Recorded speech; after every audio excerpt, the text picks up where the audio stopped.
The grand chamber of Celestia Station fell silent as Elder Zorkax approached the central podium. The 12 representatives of the Galactic Council watched with varying degrees of interest and concern. This emergency session had been called with unusual urgency, and rumors had spread quickly among the diplomatic corps. Esteemed colleagues, Zorkax began, his translucent skin glowing faintly under the chamber lights. I present evidence that cannot be ignored. With a wave of his six-fingered hand, the Elder Veltraxian activated the holographic display. Images of Earth appeared, followed by rapid-fire data showing technological advancement curves, military expansion metrics, and resource consumption patterns. Humans have progressed from primitive combustion engines to rudimentary space travel in less than 200 years, Zorkax continued. Their rate of advancement exceeds all predictive models. More concerning is their unpredictability. Representative Mira of the Andorran Republic leaned forward. They are young as a species. All young races show erratic development. Not like this, Zorkax countered. He displayed footage of human conflicts alongside scientific breakthroughs. They create medicine and weapons with equal passion. They speak of peace while preparing for war. No other species we have encountered contains such contradictions. Council leader Druvek raised a hand to quiet the murmurs spreading through the chamber. His gray skin wrinkled with concern as he studied the data. What do you propose, Elder? Druvek asked. Protocol containment, Zorkax stated firmly. The chamber erupted in voices. Protocol containment had only been used twice in the Council's 50,000-year history. It authorized coordinated action to limit a species' development without their knowledge, through economic manipulation, technological sabotage, and diplomatic isolation. Ambassador Nixis Talia of the Sephiran Collective stood. Her crystalline form caught the light as she spoke. Containment is extreme. Humans have not violated any Council directives. They do not even know we exist. Yet, Zorkax replied, their communication technologies improve daily. They will detect us soon. And, when they do, their reaction cannot be predicted. The data suggests they will perceive us as a threat. Because we would be threatening them, said Krell, the Nexus Collective representative. Implementing containment creates the very enemy we fear. The debate continued for hours. Representatives argued about evidence interpretation, historical precedents, and ethical concerns. Throughout it all, Zorkax remained firm, emphasizing the risk of allowing humanity to develop unchecked. The time to act is now, he insisted. While we can still implement controls subtly, wait too long, and our options become limited. Finally, Council Leader Druvek called for the vote. Those in favor of implementing protocol containment regarding the species known as humans indicate now. One by one, lights appeared on the central display. The Veltraxian Empire, yes. The Sephiran Collective, yes. The Doraxian Hierarchy, yes. The votes continued until 10 members had approved the measure. Only the Andorran Republic and Nexus Collective opposed. The motion carries, Druvek announced soberly. Protocol containment will be implemented regarding humanity, effective immediately. Ambassador Nixis Talia was selected to lead the containment committee. Her experience with developing worlds made her the logical choice for such delicate work. The Council needed someone who could implement restrictions without alerting the humans to their actions. We must proceed with caution, Nixis Talia warned as she accepted the assignment. If humans detect our interference, it could accelerate the very behaviors we seek to prevent. As the Council session ended, representatives departed with mixed feelings. Most believed they had acted to protect galactic stability. A few harbored doubts. None of them imagined that their carefully guarded vote had already been compromised. In a small observation room 3 decks below, a communication device activated. The device, undetectable by Council security systems, transmitted a simple encrypted message. Containment protocol authorized, Phase 2 initiated. The recipient was over 20 light-years away, in a nondescript office in Kansas City. When the message arrived, Alan Russell nodded to himself and reached for his phone. It was time to introduce humanity to the galactic community. Just not in the way the Council expected. 3 months after the vote, Council leader Dravek stared at the message displayed on his private terminal. He read it a third time, still unable to believe what he was seeing. "This must be a mistake," he muttered to his aide. The message was simple and direct. "The United Earth government formally requests observer status with the Galactic Council. A diplomatic delegation is prepared to arrive at coordinates of your choosing within the next 30 standard days."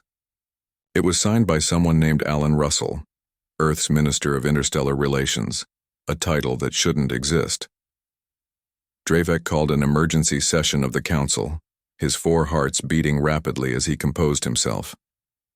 Within hours, all 12 representatives had assembled in the secure chamber. "How is this possible?"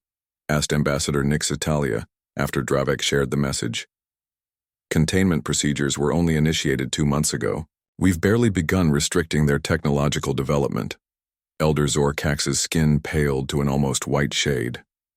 "They shouldn't even know we exist, let alone have established a government department for interstellar relations.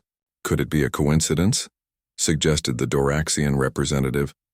"Perhaps they're sending messages randomly into space hoping to contact someone." That theory was dismissed when a second message arrived during their meeting. It contained specific coordinates for a meeting location near Jupiter, along with the names of 3 human diplomats who would represent Earth: Alan Russell, Diane Carter, and John Patterson. "They know exactly who we are," said Krell of the Nexus Collective.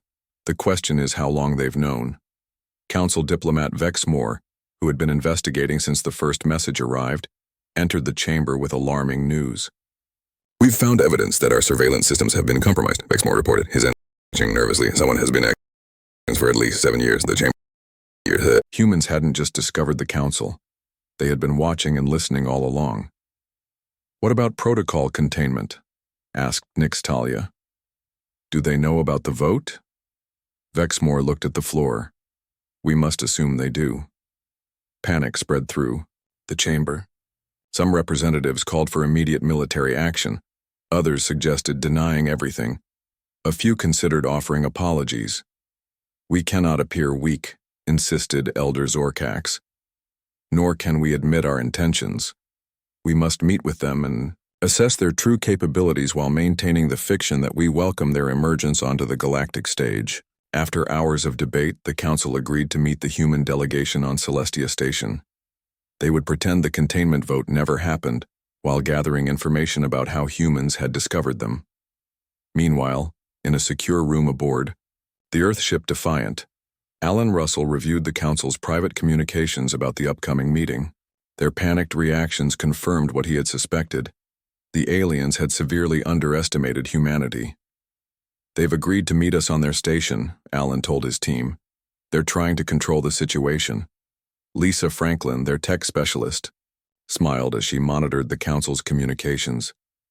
"They still don't understand how we breached their systems or how much we know." John Patterson, the military attaché, studied the station schematics they had secretly obtained. "Their security protocols are impressive, but nothing we can't handle." Diane Carter, the science officer, looked up from her analysis of Council technology. "They think we're decades behind them technologically. That misunderstanding works in our favor." Alan nodded, his expression serious.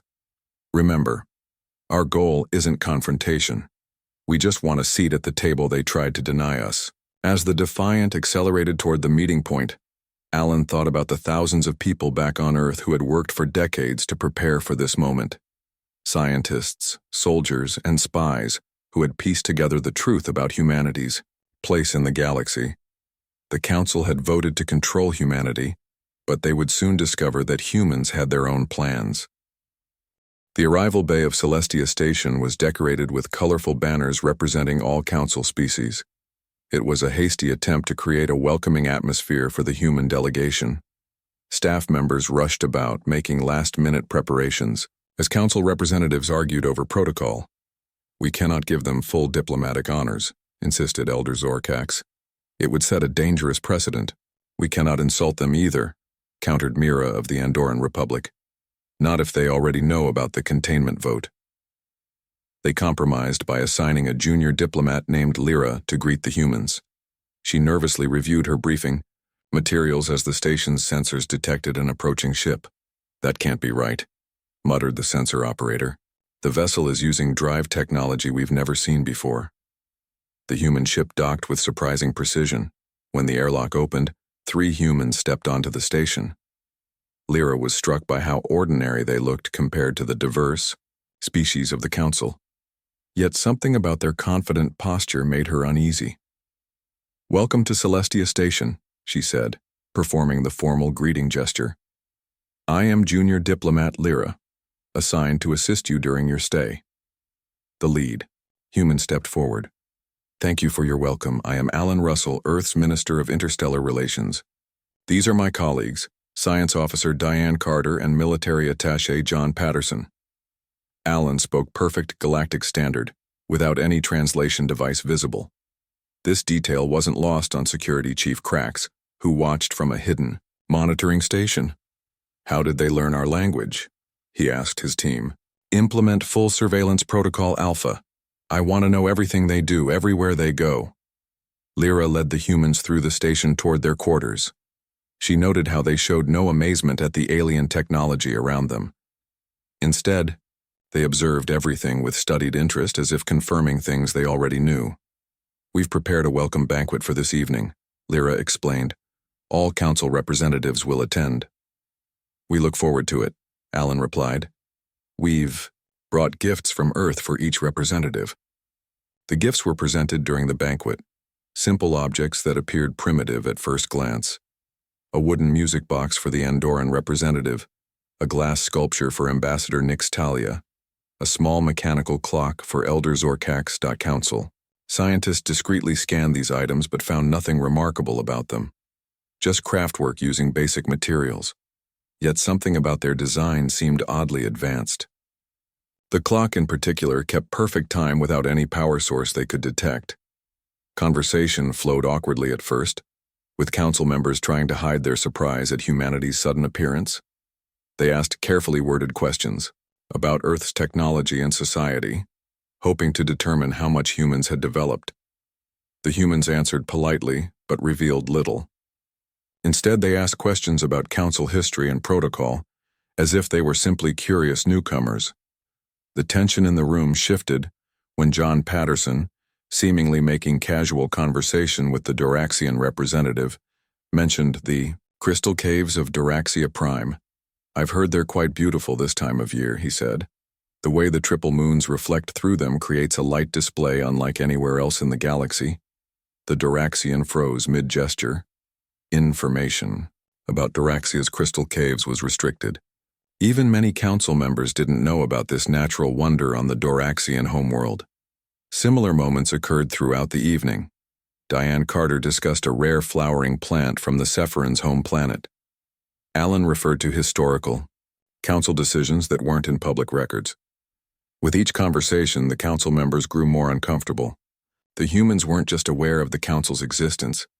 They possessed detailed knowledge about their worlds, their history, and their most guarded secrets. As the banquet ended, Elder Zorkax whispered urgently to Council Leader Dravek. "This isn't just a diplomatic incident," he said. "This is a security breach on a scale we've never experienced." Dravek nodded grimly. "Call an emergency session. No humans. We need to talk. Now."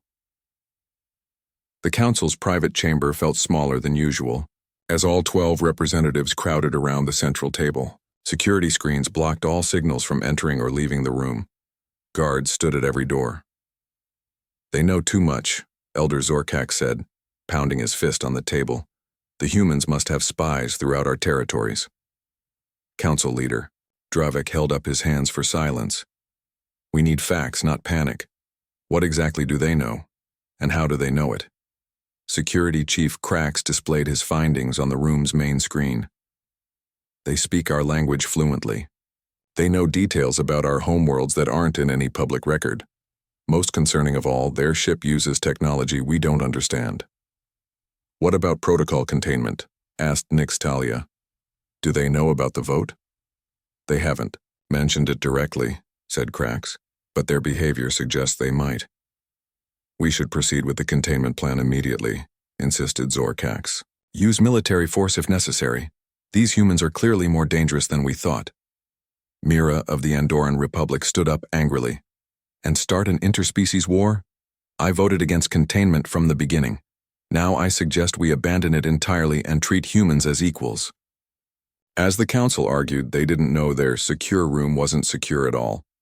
In the guest quarters assigned to the human delegation, Lisa Franklin sat cross-legged on the floor with a small device in her lap. The tech specialist hadn't been introduced to the council yet. Officially, she was just a staff member. In reality, she was Earth's best communications expert. The device on her lap showed a real-time feed of the council's emergency meeting. Every word, every gesture was visible on her screen. They're panicking, she told the others.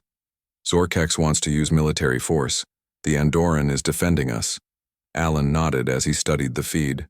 Just as we expected, their fear is making them divide into factions. Should we confront them about the containment vote? Asked Diane. Not yet, said Alan. Let's see how far they're willing to go first. Their conversation was interrupted by a sharp knock at the door. John opened it to find Security Chief Krax with 4 armed guards. Our sensors detected unusual energy readings from this room, Krax said stiffly. I must insist on inspecting your quarters. Lisa quickly slid her device under a cushion as Alan welcomed the security team inside. Of course, Chief Krax. We have nothing to hide. Krax's scanning equipment immediately pointed toward the hidden device. What is this? He demanded, moving toward the cushion. Lisa smiled pleasantly. Just my personal meditation aid. Would you like to see it? Before Krax could answer, she pulled out the device and activated it. The security scanner in Krax's hand went blank. What did you do? He asked, tapping his now useless equipment. Nothing harmful, Lisa assured him. Our technology just operates on different principles than yours. Sometimes they don't interact well. Krax left the room frustrated but unable to prove any wrongdoing. As soon as he was gone, Alan activated his own communication device. It's time for the next phase, he said. Contact home base and tell them we're ready. Meanwhile, in another part of the station, Alan's official request was being processed by stunned council staff. He had asked for access to historical vote records, specifically any votes regarding humanity. The council had 2 options: deny the request and confirm suspicions, or grant limited access and hope the humans wouldn't discover the full truth. After consulting with council leader Dravik, the staff prepared a heavily edited version of the records, removing all mentions of protocol containment. What they didn't know was that the humans already had the complete unedited records. They had accessed them years ago. When they first discovered the council's existence, the official request was just a test to see how the council would respond. As Diane reviewed the edited records later that day, she shook her head. They removed everything important. They're still trying to hide what they did. Then it's time to show our hand, said Alan. Tomorrow we let them know exactly what we know. The main council chamber was filled to capacity the next morning. News of the human delegation had spread throughout Celestia Station, and representatives from non-council worlds had arrived to observe the historic meeting. The visitors' gallery buzzed with excited whispers as everyone waited for the humans to arrive. Council leader Dravik called for order as the human delegation entered the chamber. Alan Russell led his team to the speaker's podium, his face betraying no emotion. Honored representatives of the Galactic Council, Alan began. On behalf of Earth, I thank you for this opportunity to address you. His voice was calm and measured, showing none of the nervousness expected from a species making first contact with a galactic government. Yesterday we requested access to council records regarding humanity. We received them and found them incomplete. A murmur ran through the chamber. Council members shifted uncomfortably in their seats. Let me be direct, Alan continued.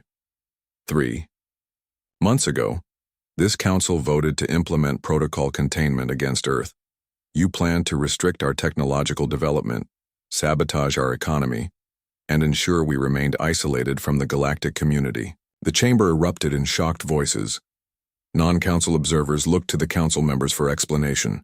Elder Zorkax's skin turned a dark purple with anger. Nix Italia closed her eyes in resignation. "How dare you make such accusations?" Zorkax shouted above the noise. Alan nodded to Diane, who activated a small device. A holographic projection appeared above the podium, showing a perfect recreation of the council's vote on containment. Every word, every gesture was exactly as it had happened 3 months ago. "This is a fabrication," insisted Zorkax. "Is it?" Alan asked quietly. He nodded again, and the projection showed Council Leader Dravek in private conversation with security. Chief Krax after the vote discussing specific containment strategies. The chamber fell silent. "We've known about the Galactic Council for years," Alan explained. "A council scout ship crashed in the Pacific Ocean in 2052. The crew didn't survive, but their technology did." Greg Martinez, the human delegation's chief scientist who had remained in the background until now, stepped forward. "We reverse-engineered their surveillance systems," Greg said. "It gave us the ability to monitor council communications. We learned your languages, studied your cultures, and prepared for the day we would join the galactic community."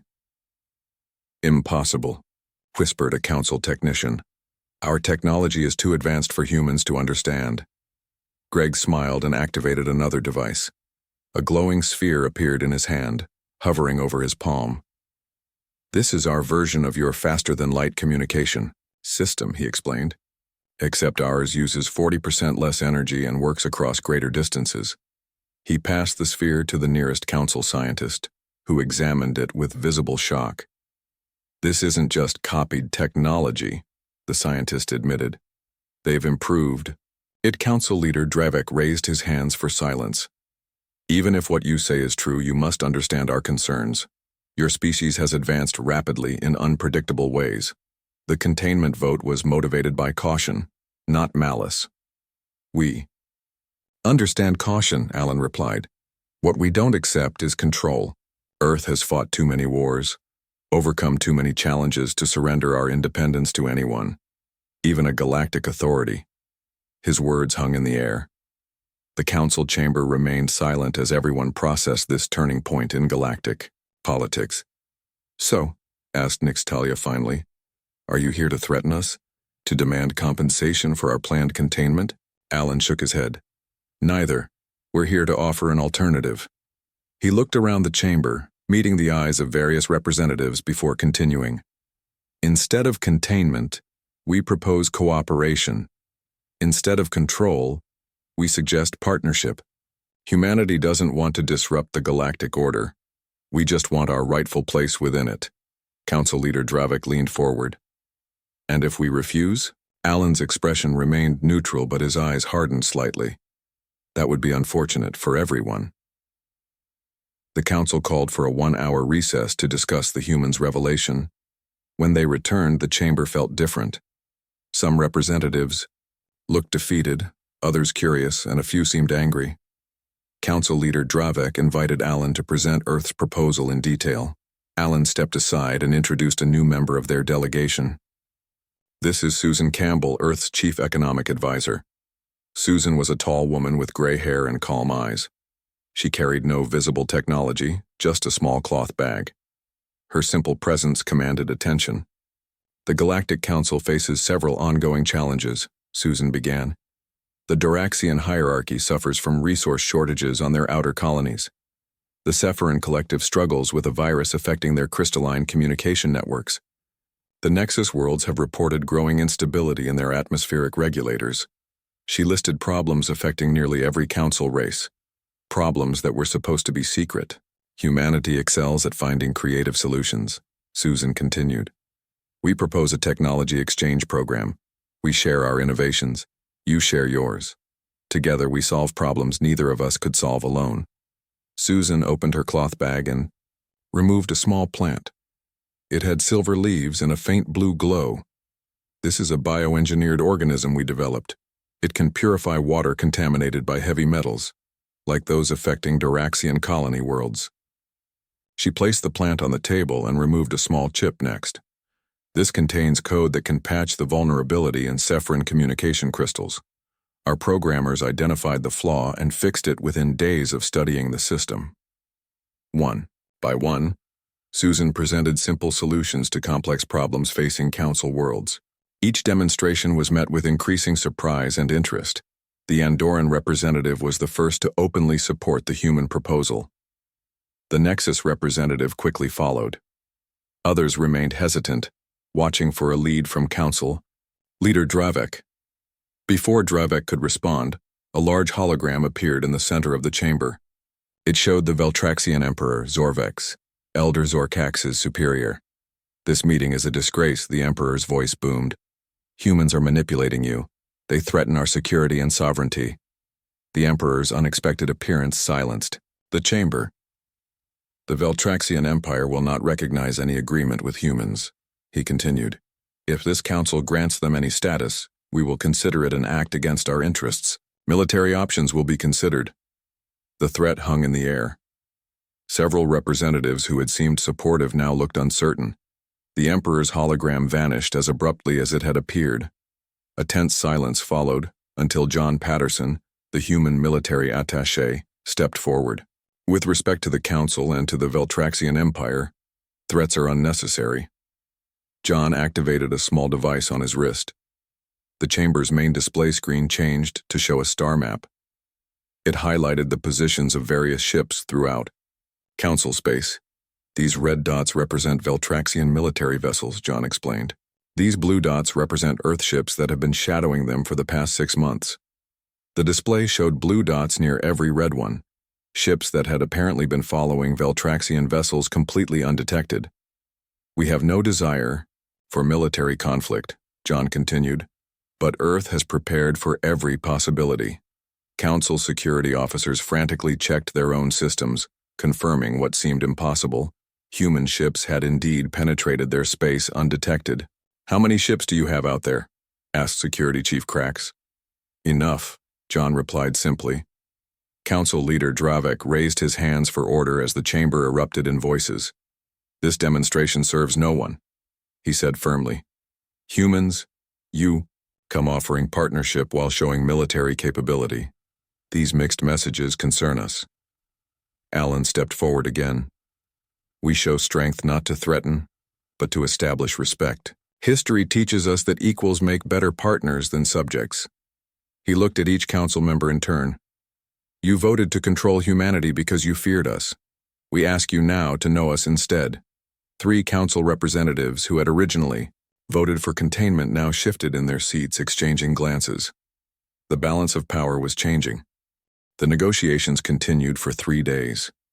The council chamber became a place of intense debate as representatives argued over humanity's place in the galactic community. Each day, the human delegation presented more evidence of their capabilities and more solutions to long-standing problems. Elder Zorkax and his supporters remained firmly opposed to any agreement. The Andorran and Nexus representatives advocated for full human membership in the council. The remaining members were caught in the middle, weighing their options carefully. On the 3rd day, 3 representatives who had originally voted for containment announced they were changing their position. The Cephren ambassador spoke for all 3. "We have seen enough to know that containment is not only impossible but undesirable," she said. "Humanity offers innovations we need. We support granting them observer status with a path to full membership." This shift created a new majority within the council. Elder Zorkax stormed out of the chamber in protest, his translucent skin glowing bright red with anger. Council Leader Dravek called for a final vote. The result was 7-4 in favor of granting humans observer status. The protocol containment order was officially rescinded. "We offer this compromise," Dravek announced. "Humanity will receive observer status for 1 standard year. During that time, we will establish joint technological exchanges and military cooperation exercises. If all goes well, we will consider full membership when the observation period ends." Alan accepted the offer with a respectful bow. "Earth thanks the Council for its wisdom. We look forward to working together for mutual benefit." As the formal session ended, representatives gathered in smaller groups to discuss the historic decision. The mood was cautiously optimistic as council members approached the humans with questions and offers of cooperation. Later that evening, during a celebration dinner, station alarms suddenly blared. Security Chief Krax rushed into the dining hall, his expression grim. "Multiple ships have entered the system," he announced. "Veltraxian warships. They're not responding to hails." The station's main display showed a fleet of 20 Veltraxian vessels approaching Celestia Station. Their weapons were active. "Emperor Zorvex has made his decision," muttered Council Leader Dravek. "He's going to attack rather than accept humans in the Council." The station's defensive systems activated automatically, but everyone knew they wouldn't be enough against a Veltraxian battle fleet. Alan touched a small device on his wrist and spoke quietly. "Defiant. This is Russell. Situation Omega. Respond." Within moments, the space around Celestia Station changed. Where there had appeared to be empty space, 12 human ships suddenly became visible. They had been there all along, hidden by technology the Council couldn't detect. The human vessels moved with incredible speed, positioning themselves between the station and the approaching Veltraxian fleet. Their movements were precise, their coordination perfect. "What are you doing?" asked Council Leader Dravek. "Your ships are outnumbered. Numbers aren't everything," John Patterson replied calmly. On the display, they watched as the human ships engaged the Veltraxian fleet. The Council members expected to see destruction and death. Instead, they witnessed something extraordinary. The human vessels fired weapons unlike anything the Council had seen before. They didn't destroy the Veltraxian ships. They disabled them. Precise energy beams struck weapon systems, engines, and communication arrays. One by one, the Veltraxian warships went dark, drifting powerless in space. Within 15 minutes, the entire Veltraxian fleet had been neutralized without a single ship destroyed or life lost. "We could have destroyed them," John explained as shocked Council members stared at the display. "We chose not to." "Why?" asked Security Chief Krax, his voice barely a whisper. "Because that's not who we are," Alan answered. "Humanity has fought enough wars to know there's no victory in needless death. We defend ourselves when necessary, but we prefer to leave our enemies with their dignity and their lives." The Council. Chambers fell silent as representatives processed what they had just witnessed. This wasn't just a demonstration of superior technology. It was a demonstration of restraint and values. In that moment, many of the Council members realized they had completely misunderstood humans from the beginning. 1 year later, the Council chamber looked different. The horseshoe-shaped table now had 13 seats instead of 12. The walls displayed artwork from all member worlds, including a painting of Earth's Grand Canyon. Most noticeably, the chamber had been redesigned to accommodate the various sizes and environmental needs of all species, including humans. Frank Nelson, Earth's first official Council representative, stood at the center of the chamber. At 62, Frank had spent decades in diplomatic service. Now he would make history as humanity took its place among the stars. By unanimous vote of the Galactic Council, announced Council Leader Dravek, Earth is granted full membership status with all rights and responsibilities thereof. The chamber erupted in applause as Frank took his seat at the table.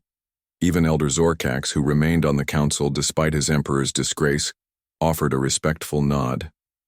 "As our first official act with Earth as a member," continued Dravek, "I present the Terran Cooperative Initiative for approval."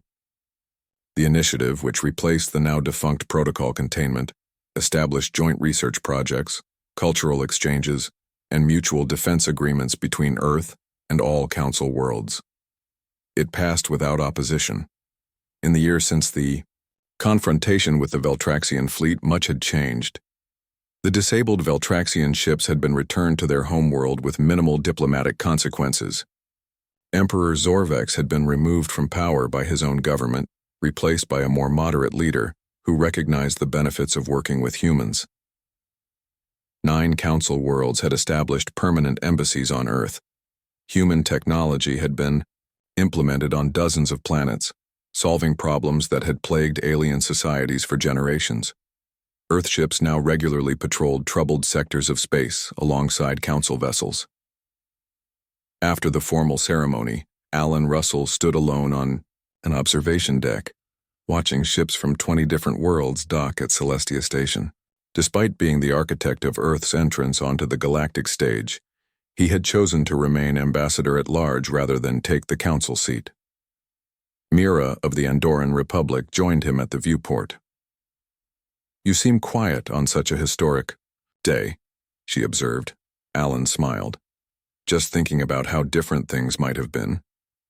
"If we had succeeded with protocol containment?" she asked.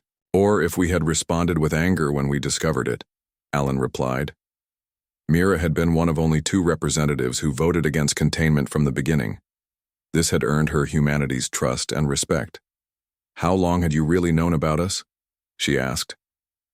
"Longer than we admitted," Alan confessed. The crashed ship story was partially true, but we had been observing council activities for nearly 30 years before that.